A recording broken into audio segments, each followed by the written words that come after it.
Hey guys, welcome to Sardana's crazy combinations. ఈ రోజు నేను చేయబోతున్న రెసిపీ చింతపండు పులిహోర.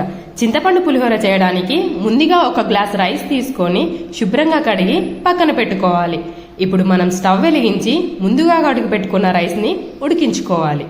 చింతపండు పులిహోర చేయడం ఇంత ఈజీనా అనేంత సింపుల్ ప్రాసెస్లో చేసి చూపిస్తాను. మీరు తప్పకుండా ట్రై చేయండి. ఇప్పుడు కొద్దిగా పసుపు, కొద్దిగా ఉప్పు, ఒక స్పూన్ ఆయిల్ వేయండి. ఆయిల్ వేయడం వలన మనం పులిహోర కలిపేటప్పుడు చేతులకు అంటుకుపోదు, అన్నం విడివిడిగా అవుతుంది. చింతపండు పులిహోర చేయడానికి ముందుగా ఒక బౌల్ తీసుకొని కొద్దిగా కొత్త చింతపండు, కొద్దిగా పాత చింతపండు వేసుకొని నానబెట్టుకోవాలి. పాత చింతపండు అయితేనే పులిహోరకి టేస్ట్ చాలా బాగుంటుంది.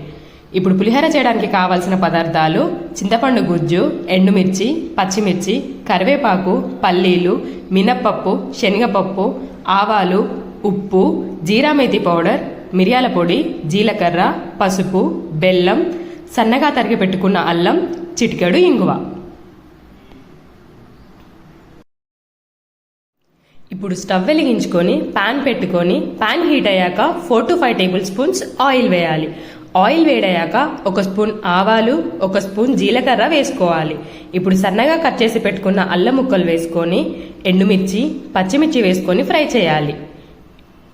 ఎండుమిర్చి, పచ్చిమిర్చి ఫ్రై అయ్యాక ఒక కప్ పల్లీలు, మినప్పప్పు, శనగపప్పు వేసుకొని బ్రౌన్ కలర్ వచ్చేంత వరకు ఫ్రై చేయాలి. లైట్ బ్రౌన్ కలర్ రాగానే ఒక కప్పు కరివేపాకు వేసుకొని ఫ్రై చేసుకోవాలి.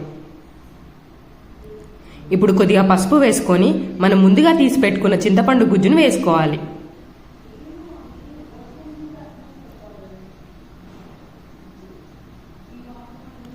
ఇప్పుడు కొద్దిగా మిరియాల పొడి, ఒక స్పూన్ జీరా మేతి పౌడర్, చిటికెడు ఇంగువ వేసుకొని ఒకసారి కలుపుకొని మూత పెట్టేసుకోవాలి. 3 నిమిషాల తర్వాత మూత తీసి చూస్తే ఇలా చింతపండు గుజ్జు దగ్గరికి అవుతుంది. ఇప్పుడు చిటికెడు బెల్లం వేసుకొని కలుపుకోవాలి.